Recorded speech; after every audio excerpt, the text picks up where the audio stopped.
Good morning, everyone. Welcome, everybody. It is my deep pleasure to introduce our speaker for today, Dr. Elizabeth Buchanan. She's an Endowed Chair in Ethics and a Director of Center of Applied Ethics at University of Wisconsin-Stout. She has been a principal investigator in 4 NSF grants and has also received 4 international awards. She has authored many books and published articles in renowned academic and professional journals.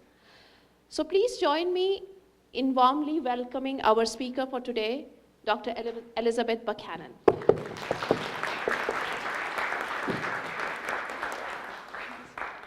Thank you. Thank you so much for having me here today. It's really exciting to be here for your annual research day. Ours is coming up next week, in a week and a half. So I loved getting a chance to review your posters, and hopefully I'll get to hear some of your presentations after a while. I want to give a special thanks to the planning committee members for helping me get here and for being able to come and share some time with you. I want to also share a huge congratulations to the students that are presenting research. So in this room, how many of you are presenting research this week? Raise your hands. Okay, good, that's great. There's some amazing projects out there. Today, I have some gifts, kind of like raffle items that we're going to share throughout my talk. So you'll get a chance to win our Journal of Student Research and some of our student swag stuff. Okay. So the title of my talk, is that why you're here? Why are you here? Some of you have to be here. Was anyone like, social media harming you? What does this mean? Okay. Well, I hope we have a good conversation today. Because what I think social media and how we are interacting with it, I think it's among the top and most pressing contemporary issues in our lives today, in society in general. Obviously, if you watch the news at all, in politics, and certainly in our professions, regardless of what those professions may be. The impact of social media and how it's affecting us in both explicit and implicit ways is really a significant piece of our conversation, our societal conversation. And I want to frame this discussion in ethics. So I was trained in ethics, and as we said, I hold an endowed chair in ethics at Stout. And I want to tell you just a couple of sentences about that, because a lot of people say, you know, what's an endowed chair? You know, does that mean you have some special desk chair? No, it's really a neat opportunity that I have. My position was created through a large gift of money from a former Stout alumnus. And this individual thought that it was so important to bring ethics and highlight ethics and prioritize ethics in a polytechnic university. Stout is a polytech. And this individual felt that regardless of discipline, and we have some different disciplines, so whether you're a graphics design major, whether you're a hospitality major, whether you're a construction major, or a biology major, it doesn't matter. This individual felt that every student should have access to and exposure to ethics education. And the individual committed, again, a large sum of money to enable this job that I have, this position, and a center where we are able to support students in their pursuit and in their careers at Stout, and prepare them to leave Stout with a solid grounding in professional ethics, applied ethics, and as we'll talk about today, what does it mean to be a good person, a good professional? What are the values that we want to instill? So I have a really neat job. I get to talk to every discipline at campus, on campus. I work with students, I work with faculty, we develop new courses about ethics, and we do community events. So it's something that I live every day, and I try to instill in others every day. One of the things that I learned early on, oftentimes people hear, oh, the ethics lady is coming. What does that mean? Oh, she's going to tell us all the things we can't do, right? Do you ever, when you think of ethics, do you think, oh, that means you can't do this, you can't do that? And that's not what it's about at all. Ethics, in the way we frame it, and the way I frame it in my job, is about what's possible and what's good and what benefits individuals and society. So as I'm saying these things, you're saying, all right, what's the connection with social media? Why did she get us here to talk about social media? And she's not talking about it at all. I want you to think about your own lives and your own experiences. So in this room, is there anybody here that doesn't have a cell phone? Anybody? Raise your hand, stand up, jump up and down. Nobody. Who said that? Someone said, I wish I didn't. Okay, and we're going to come back to that. How many people in the room have a Facebook page? I guess I'm going to have to ask it in the negative. Who doesn't have a Facebook page? Okay, a few more. Have you deleted those recently because of the delete Facebook movement? Couple did. Okay, interesting. All right. Think about what you do every day in and on social media. Okay? And in light of that, here's how we're going to reframe our thinking today. When we talk about ethics and ethical education, we want to accomplish 5 things. We want to stimulate your moral imagination. Okay, everybody knows what I mean by moral, good values. Okay, we want to make sure you're thinking about your moral imagination, okay, and helping and growing that. We want to help people recognize and identify moral issues. Okay? What might be a moral issue in relation to social media? Anybody recently see that thing with Logan Paul cause a kind of an uproar with taking pictures in a suicide forest? That's a moral issue. Third, we want to teach you, how to analyze and apply moral concepts and principles. Some of you might be thinking right now, well, I go to church, I'm a religious person, I get my morals through my church. That is one way. Ethics is not the same as religion, and ethics is not the same as law. And it's important to really keep those pieces different. Okay? The fourth thing that we want to do is encourage responsibility. Personal, civic, societal, and professional responsibility. We're going to keep hearing those same kinds of spheres in your life, your personal, your civic, your societal, and your professional, because you can't live separately. Those spheres are all interconnected. The last thing we want to do in ethics education is to teach people to understand, respect, and reason about ethical disagreements or uncertainties, especially in regard to multicultural and global differences. Think about today's mediated environment. It's very divided. You can find spaces where there is no disagreement. You are only around and hearing the voices that you agree with. And that's really unhealthy. This last principle of ethics education wants us to learn how to disagree civilly. When's the last time you saw a nice, polite Twitter war?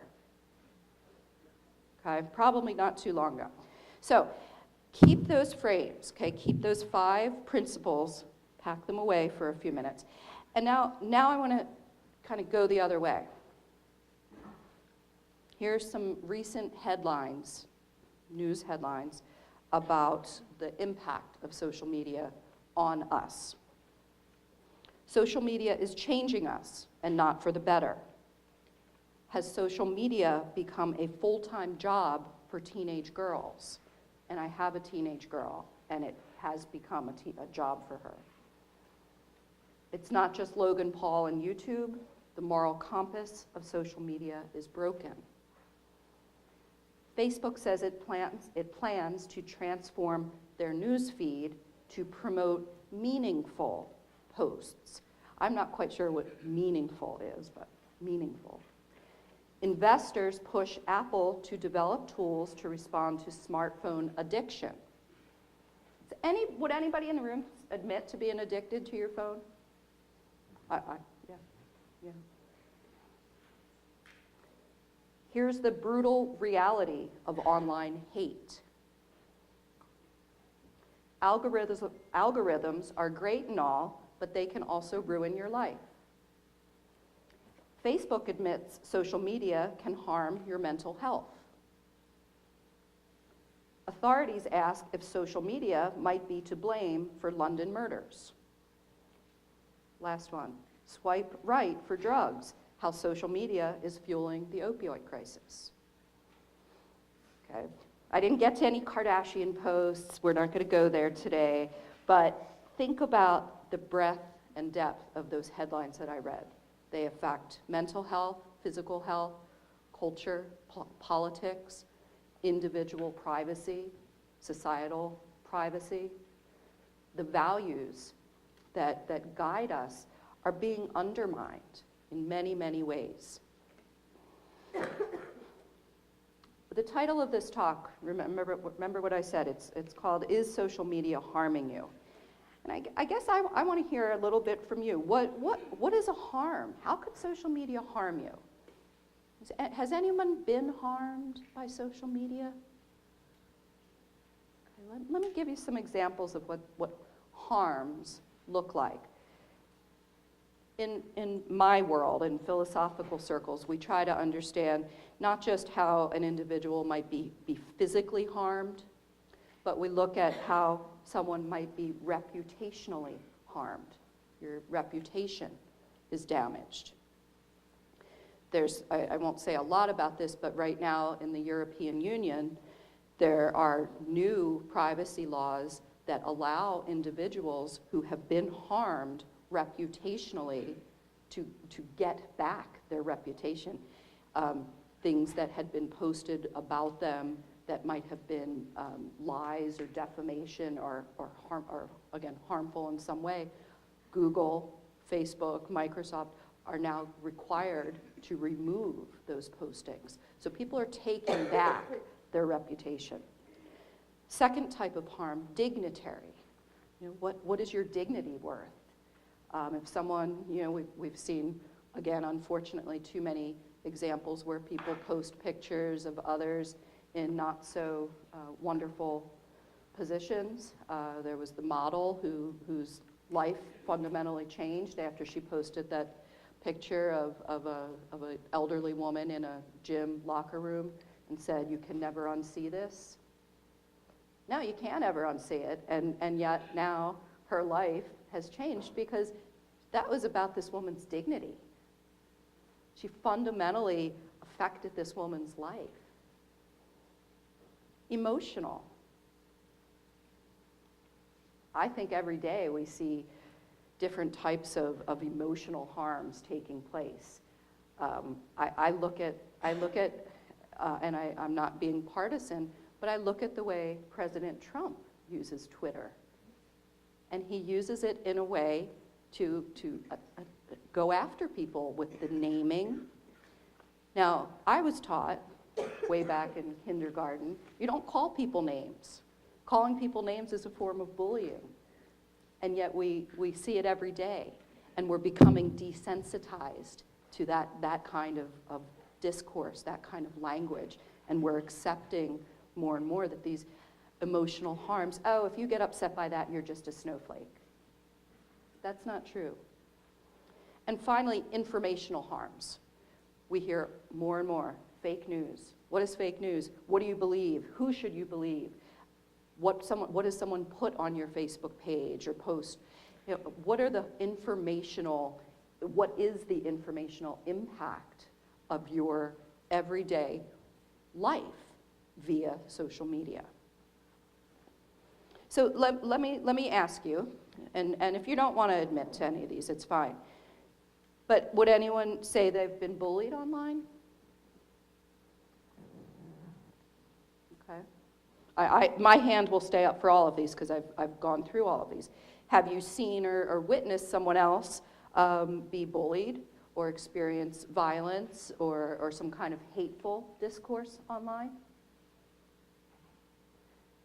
There's an awful lot of hands on that one. Okay, that's a lot of hands.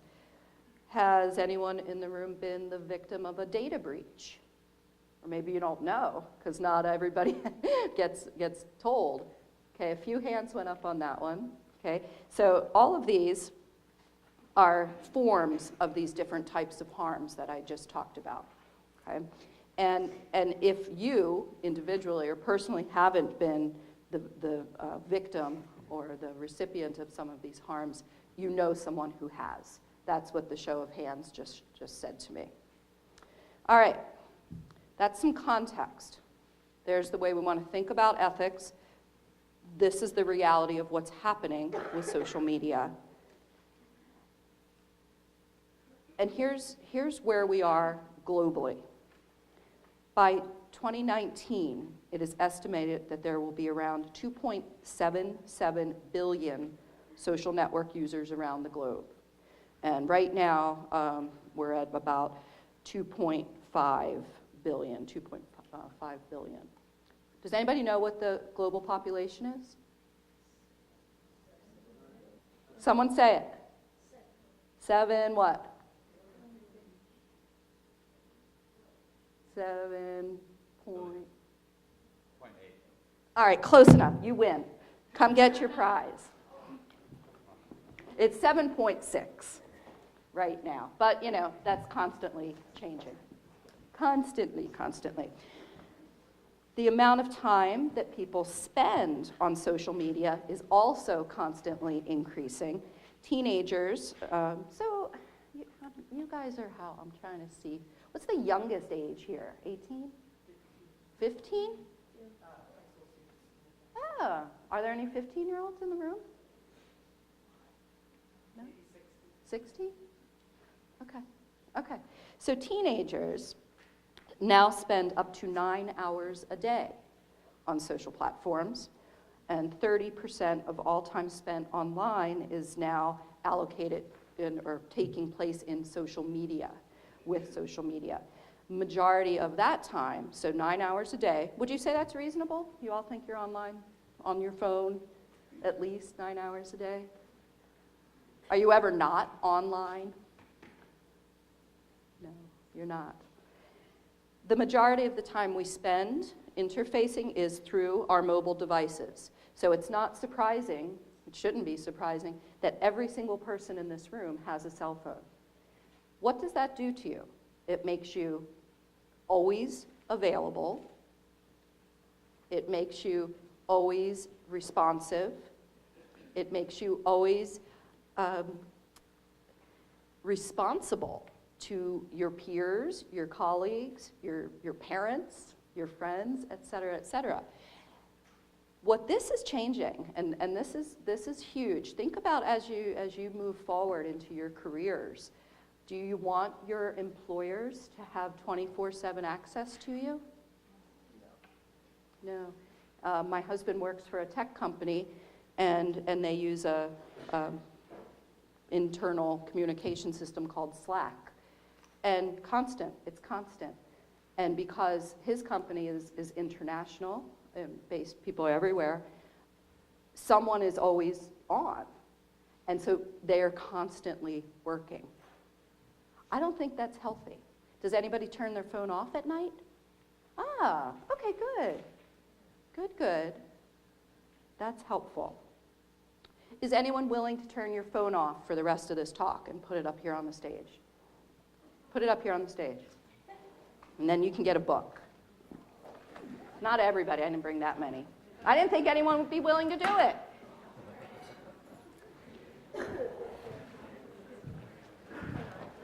All right, I'm not going to steal your phones either. All right. I love it. I'm so proud of you. Give yourselves a round of applause.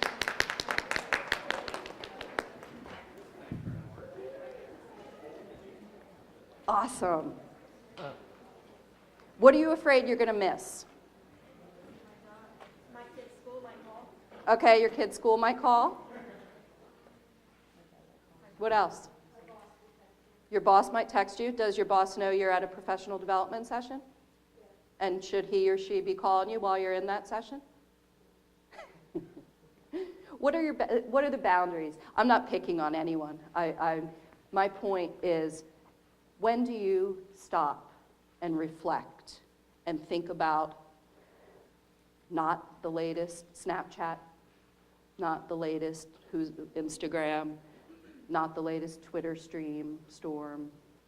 When do you stop and truly think about your studies, your friends, your families, the greater good, what we do in society? When do we have that time anymore? It seems to me more and more we have to force those little periods of time for reflection. That is fundamentally not the human condition. We are more, statistics show, that individuals are in our country and abroad are facing more anxiety, more depression than ever before. Now, is social media the cause? The cause? No. It's one variable in a large pot of variables, right? But it is significant because it is changing. It has changed the way we interact with people. It's changed the way we experience or fail to experience privacy. Privacy is a fundamentally necessary condition for human beings.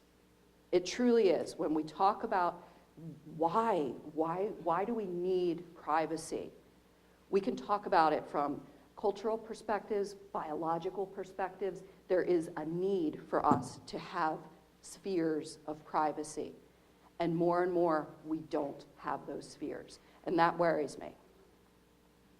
So some of you, I'm sure, some of you are sitting back there saying, oh my God, she's such a technophobe, she's a Luddite, she doesn't know what she's talking about.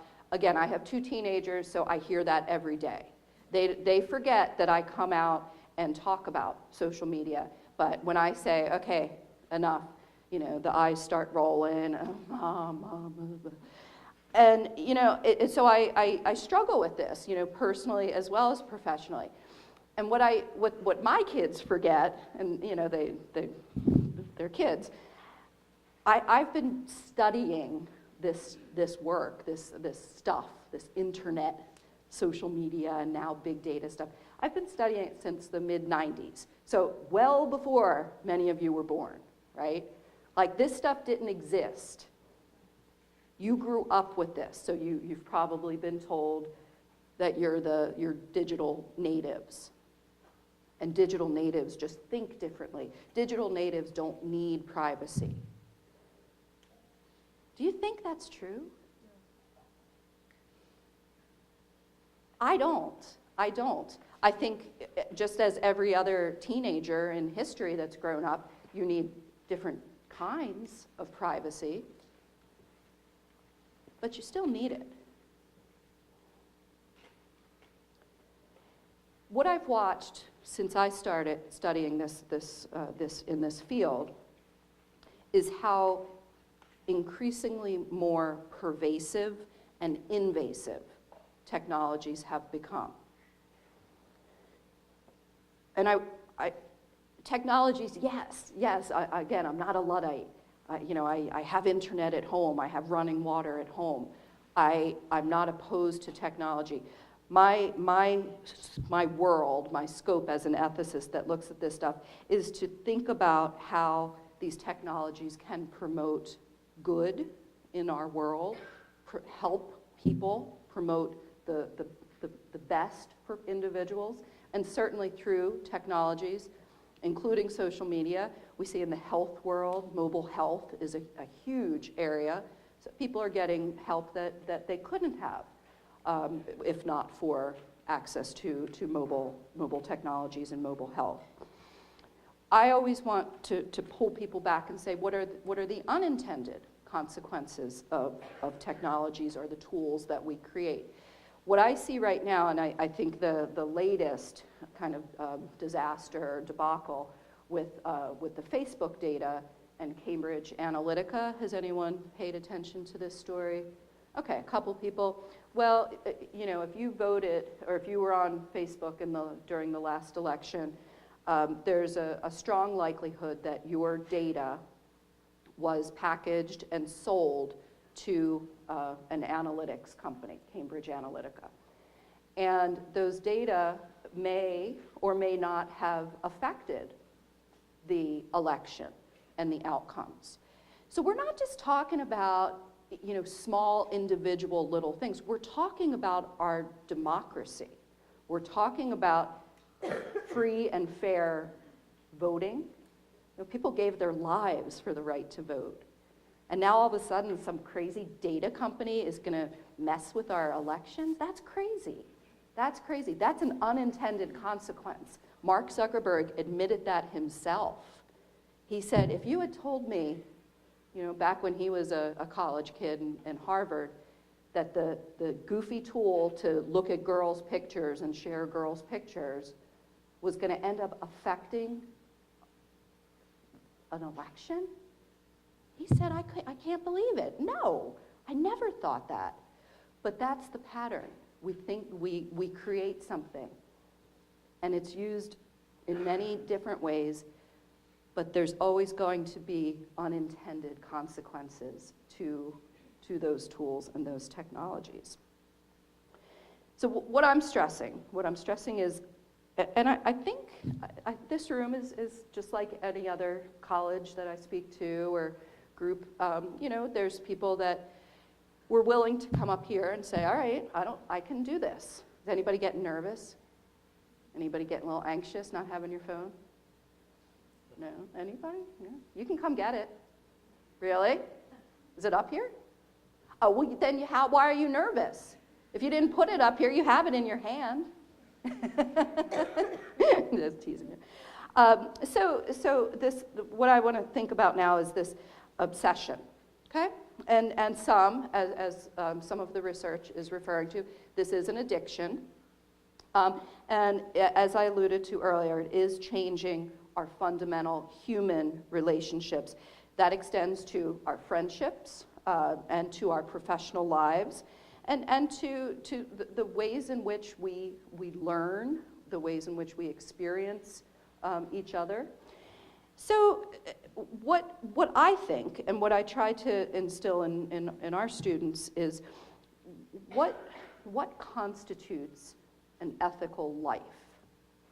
Okay? When you think about that, you know, again, people will always stop me and they say, well, no, I'm Christian or I'm Muslim, I'm, you know, Unitarian. You know, my values, I'm a good person because of my religious values. And again, they're, to some degree, yes. Ethics is a different frame. So an ethical life is built of integrity, honesty, kindness, decency, and belief in truth, justice, honor, love, respect, compassion, and working together to make a better life.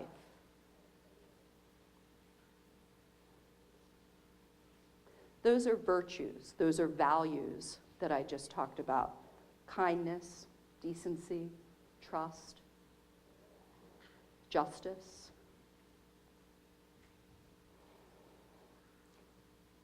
When we think about social media, do we ever think about, or have you thought about, you know, what values are inscribed, or what values guide social media in general? Is there a guide to or a value that at one point Google's tagline was "Do no evil." Okay, that was their motto. Okay, have they done evil? Probably. Somehow Facebook gets more smears than they do, but they're actively selling your data as well. But can you think of any values that social media has? Anybody want to share one? Yeah. I'll take a shot at this. The value I see that social media has is I'm going to grab your brain, I'm going to start with a whole bunch of thoughts that you may or may not disagree with, and if you disagree with it, I'm going to hit you harder with these ideas so you agree with me more. Okay, so I'm hearing I'm hearing some complete opposite of what I started this talk out by saying.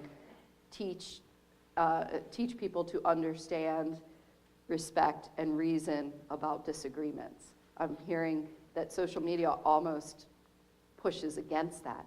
It doesn't afford us a space of disagreement, if I'm reading you right. Yeah. Honestly, I feel like it's forcing people away from each other even more, especially with the last sadly with all the gun violence that's been going on, things like that, with the the gun debate now, the presidential election, where that's the new thing. It's so bad because if you're either with us or against us, and if you're against us, I don't want to deal with you, I don't want to be friends with you. Right. It's you either have this group of people that's either like, yeah, guns, AR-15, woo, and then you have this side that's like, they're not good, get rid of them, but then you have the majority of people like, okay, guys, we got to compromise. Oh, well, you're part of the problem. Mm-hmm. You can't be doing that. No, you're with us or against us, and if you're against us, get out of here. Yeah.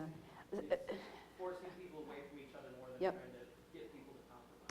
Yeah. So someone once said to me, and I love these words. Someone said, "When you disagree, listen harder." And I thought that's exactly what we need to do, because more and more, and I think both of the comments that you've had, and I'll come up to your comment in a second, speak to that fact that now when we disagree louder. We disagree harder. We don't listen harder to understand where are these differences coming from. It's okay to think differently. It's okay to not agree. That doesn't make you a snowflake. It doesn't make you whatever words are all whatever. Let me go back to your comment though. I feel like the way I use social media and some of my friends, that it lets us be connected more than just our general community of friends with proximity, but people around the world. Like I have friends in Germany and whatnot, and I'm able to connect with them through social media rather than trying to talk to them on the phone and pay $17 Sure. an hour. Yeah. And then with the internet and social media, I feel like it offers such a valuable resource for us to learn more about other people. I wouldn't have the conversations I've had in other languages in general without having that. That's great, and absolutely, and I think back to the 1960s when the internet was being created. That was exactly the hope. This was meant to allow, at the time, it was for academics, allow academics to work collaboratively in a more seamless fashion, and so yeah, it again, I'm not a Luddite. I love the internet. I love memes. I'm there with you, and what my concern is a much larger concern. But I'm glad you have such positive experiences. I think that a lot of people do, and of course the popularity is significant. Thanks for sharing. Okay, let me start bringing this around to the spheres in which we operate, okay? We live and work and study and do all different things in 4 different spheres. Now, these spheres are not disconnected. They're all, they're all intertwined and all interconnected. So there's our personal sphere, okay? Our little piece. There's our professional sphere. There's an organizational sphere, and then the largest scope would be the societal sphere. So why I bring this up is as we're talking about values and we're talking about the ways in which we interface and interconnect across these spheres, it's important to think about, are my values consistent from one to another? And what I mean by that, as you're planning your careers, your future, your work, have you thought about if your personal values conflict with your disciplinary values or your professional values? Could you work in an organization where your values might not align? And I bring this up again because of these issues of disagreement. How do we learn and how do we best thrive and flourish in environments? Because these are, societal spheres, organizational spheres, professional spheres. They're complex, right? They're not just flat. They're interactive. They're live. We want to be able to maintain our value system while engaging in what might not be agreement. And we want to do that civilly and with respect. So I want to ask you, do you all know the college that you pay money and come here? Your college has values. Your college has a mission statement, and your college has a mission and a vision statement, excuse me. Does anybody know what they are? Has anybody ever looked at what your values are? Why are you here?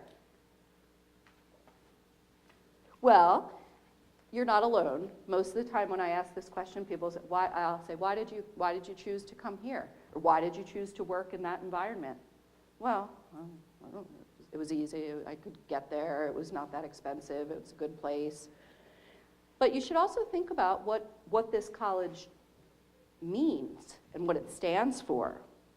So the values here are student success, excellence and innovation in education, caring for our environmental, human, and financial resources, equity, inclusion, integrity, and respect, and continuous improvement.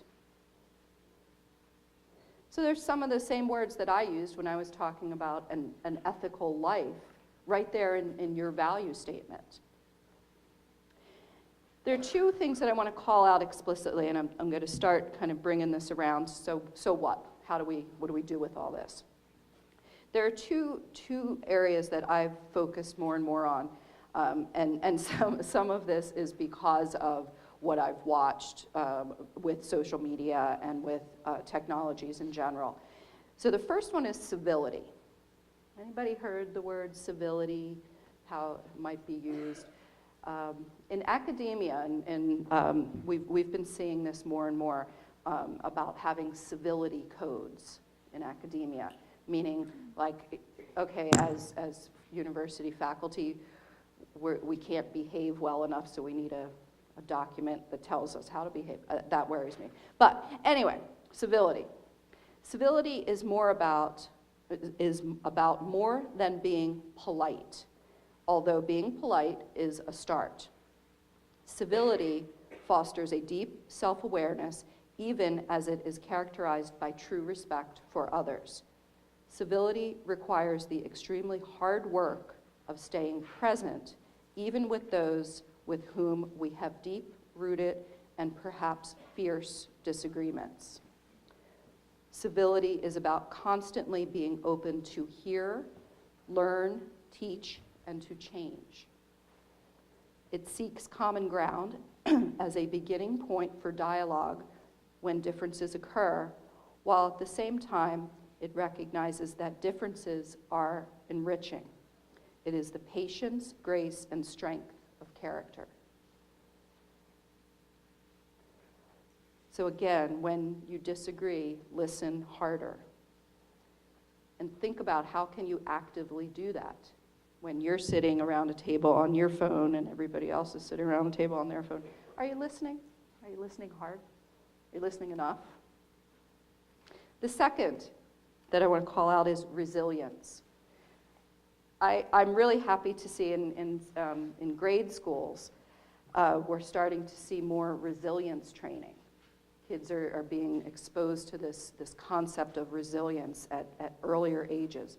And what this is, in the context of exposure to significant adversity, resilience is both the capacity of individuals to navigate their way to the psychological, social, cultural, and physical resources that sustain their well-being, and their capacity individually and collectively to negotiate for these resources to be provided in a culturally meaningful way. So what I want to stress, I want you to keep, plant a little seed about those concepts, civility and resilience. Use them. Those are part of your toolkit. They're part of your professional toolkit, your personal toolkit, your societal toolkit. So how do we then, what do we do? As an ethicist, sometimes people will say, oh, so you just sit around and blah, blah, talk about philosophy. And I said, no, we work to make decisions. We work to change. We work to make change. And how do we do that? And so this last little piece that I'm going to share with you, I hope you probably are already doing a number of these things. You're probably already engaging in these. You just might not consciously think about it. So when you engage in ethical decision making, be sure you're understanding the situation. Don't just get your information from one site on Google or Fox News or MSNBC News. Make sure you understand the situation in full. This I want you to take back to your studies as well. This applies to how you do your research. It's also really important that you understand that no matter what, no matter how perfect you are, you still have biases. Everyone has biases. And it's important that you address those biases. Address your feelings and your responsibilities. Think about what role you play in a decision. I mentioned earlier about when you join an organization or you have joined Inver Hills as an organization, find out what are the values. Find out, is there a code of ethics here? Is there something that, is there a social media policy here that if you go after someone on social media, are you going to lose your privileges? Find these things out. When you're making a decision, make sure you are competent to do that. Most of us aren't competent all the time. We need to ask others. That's what asking for help is about. That's what that resilience piece is, finding resources to help you make your decisions.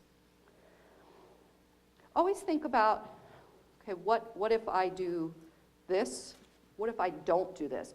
Always think about what are the boundaries or what are the implications of not acting on something. Just saying, someone else will do it. Someone else can take care of it.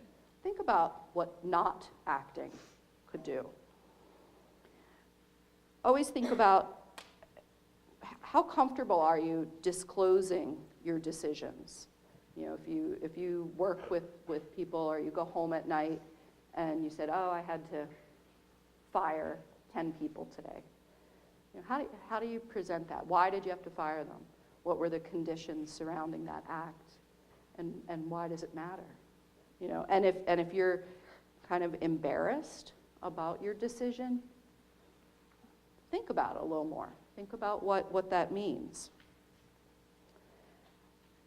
Always think about how your decisions will affect future decisions. So this is about precedent, okay? You want to make consistent life choices. You want to make consistent decisions that carry over from your personal, your professional, your organizational and your societal spheres, okay? Remember that, and this is the mom and me, remember that what you do and say and post on social media is really there for the long haul. It's hard to undo these things. And so I want you to always think about when you decide, when that model made that decision to post that nude picture of the elderly woman, I don't think she was thinking about, oh, how's this going to affect my future decision? I don't think she was thinking very much at all. And you see what happened. So these have real life consequences.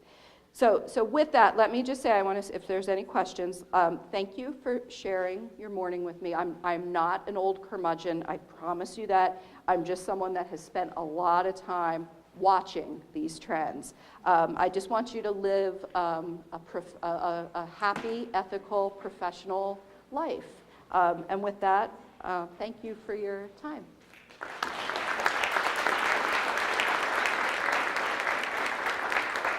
Thank you guys for coming. Before you head out, we're going to take 2 questions, and then after that, if you'd like to stay and talk more, Elizabeth is going to be staying here to talk to small groups.